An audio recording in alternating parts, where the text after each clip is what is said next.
deep dish pizza. Following instructions from Babish. Okay. Let's see what Kill got us watching.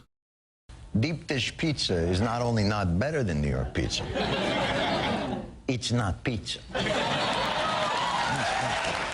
It's a casserole. Today we're gonna make a casserole. We're starting with 8 1/4 ounces of room temperature water. We're starting with 8 1/4 ounces of room temperature water. 2 1/4 teaspoons of active dry yeast. 2 1/4 teaspoon of active dry yeast. That boy a cooking. teaspoon of sugar, which is going to act as a nice little snack for our yeast while we let it bloom for 10 minutes. A teaspoon of sugar as a snack for me. And then another teaspoon of sugar as a snack for the yeast. Give it a little mix with my Ligma fork and then let it bloom for 10 minutes. We're going to whisk together the dry stuff, 12 1/2 ounces of all-purpose flour. While we wait for the yeast, we'll prepare 12 1/2 ounces of all-purpose flour. 2 1/2 ounces of medium grind cornmeal. I'm gonna This use flour don't look masa as for good. this recipe, and this genius plan has 2 reasons. 1, I don't have cornmeal.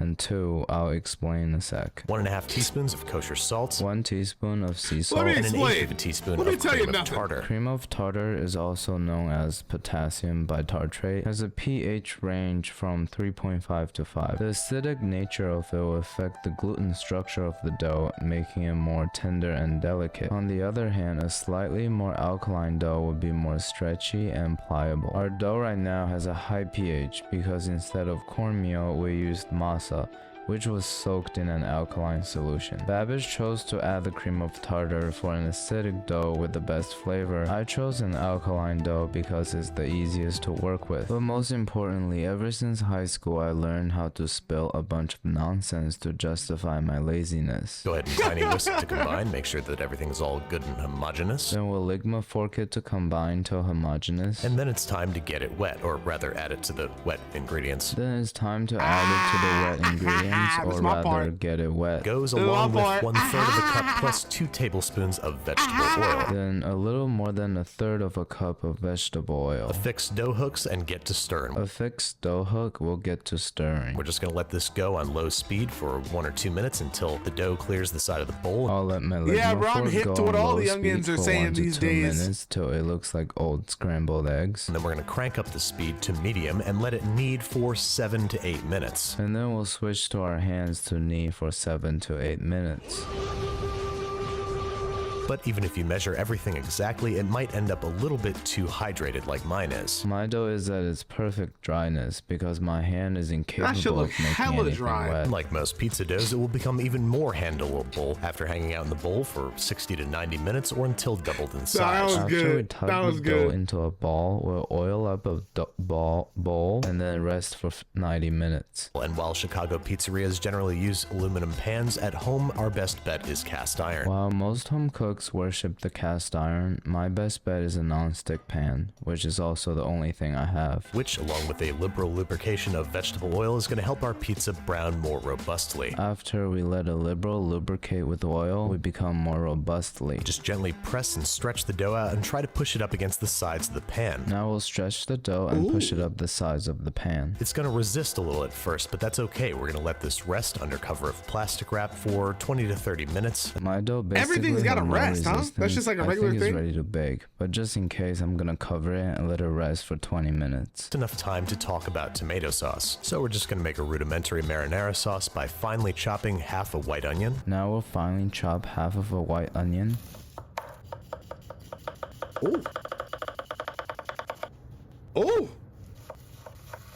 Oh, that was fine. That was fine. Nice job, That team. boy And is smashing chef. and peeling a few cloves of garlic. I don't have a garlic crusher, so I'll mince about 4. 1 28-ounce can of whole San Marzano tomatoes. Boop. Hope I didn't score you there. We're putting them in a bowl and crushing them by hand. Squirting is not allowed in my house, so I'm just gonna start cooking and crush it later. Adding our chopped onion and sweating for 2 to 3 minutes or until translucent Don't around the edges. lie. We're You're gonna a sweat the squirter. onion and garlic till it's almost translucent. Adding a pinch of crushed red pepper flake, I don't have that, so I'm gonna use some oregano, a little shake of oregano, and and then some oregano, a little shake of basil. Oh, big shake of basil. and finally finish off with oregano. Along with 2 to 3 tablespoons of tomato paste to deepen the flavor. Now I'll add 2 tablespoons of tomato paste about 2 minutes ago. Once the tomato paste develops a little bit of caramelization, we can add the tomatoes. And then we're going to add the crushed tomatoes. Now we'll add a can of whole peeled tomatoes and then crush it with my Ligma fork as such. They just got them in the can like 20 that? to 30 minutes. Scrape the bottom and sides once in a while so it doesn't burn. Nice and thick, and when you drag a spoon through it, it parts like the Red Sea. Damn. You get it?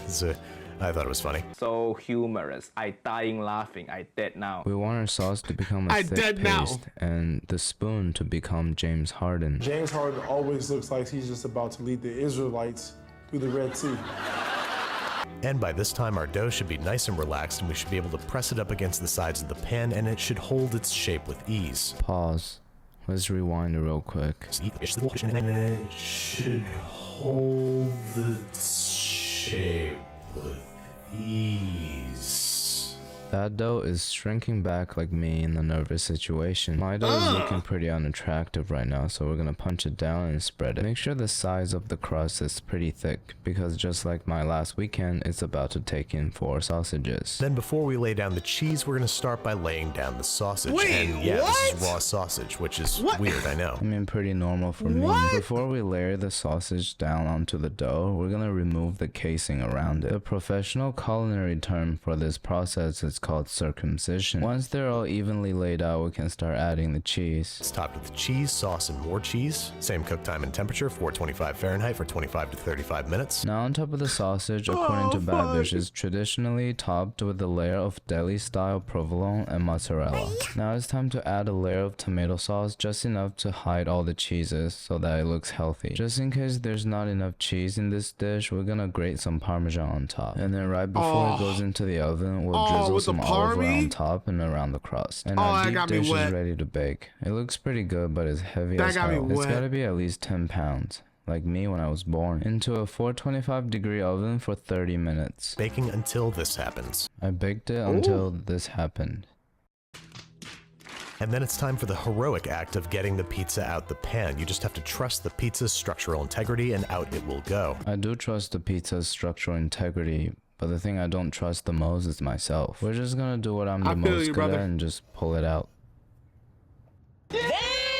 And then you want to wait at least 10 minutes before cutting in and serving. I did not wait 10 minutes. I was hungry and I had hungry friends in the other room, and this is what happened. I am gonna wait for 10 minutes because I'm not that hungry. I'm still feeling a little sick from lunch. And I don't have any friends. Although this is a perfect time to check with you on Instagram to see if you're proud of me.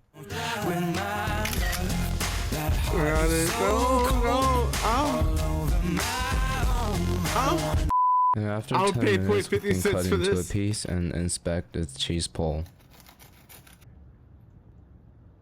And that was ass. It's a little bit pathetic, but I guess apple doesn't fall far from the tree. Overall, I'd say this is a pretty good looking deep dish slice. The sausage is cooked all the way through and the cheese is nice and melted. I think I might have made the crust too tall on the sides because it's a little overdone. Now it's time to grab our Ligma fork, taste it, and rate it 1 through 10. Cause it's just different over there, bro. Stop the cap. Pizza always tastes better if you use your hand. It's been more than 10 minutes, the filling is still burning hot. The acidity from the tomato sauce contrasts the fattiness of the cheese very well. The deli style provolone and mozzarella are so stretchy, I can drag it across the whole screen like this. The aromatics and the spices from the sausage. Literally the only part of this that looks good is like the cheese pull. Like every other part of it just looks so disgusting to me. Oh my god. Simplicity of flavor provided by the sauce and the cheese. But I have to be honest, the crust does not taste good at all. It's hard and dry and tastes like a sponge and a cardboard had hate sex. Of course, the only thing I made from scratch is the one dragging the whole dish down. I'll give my pizza a 6 out of 10, but that's a 3, bro. He wildin'. A Babish recipe 9 out of 10. Alright, thank you. Yeah, he's obviously off of like the craziest drugs ever. But I respect it, man. Big Daddy Kill.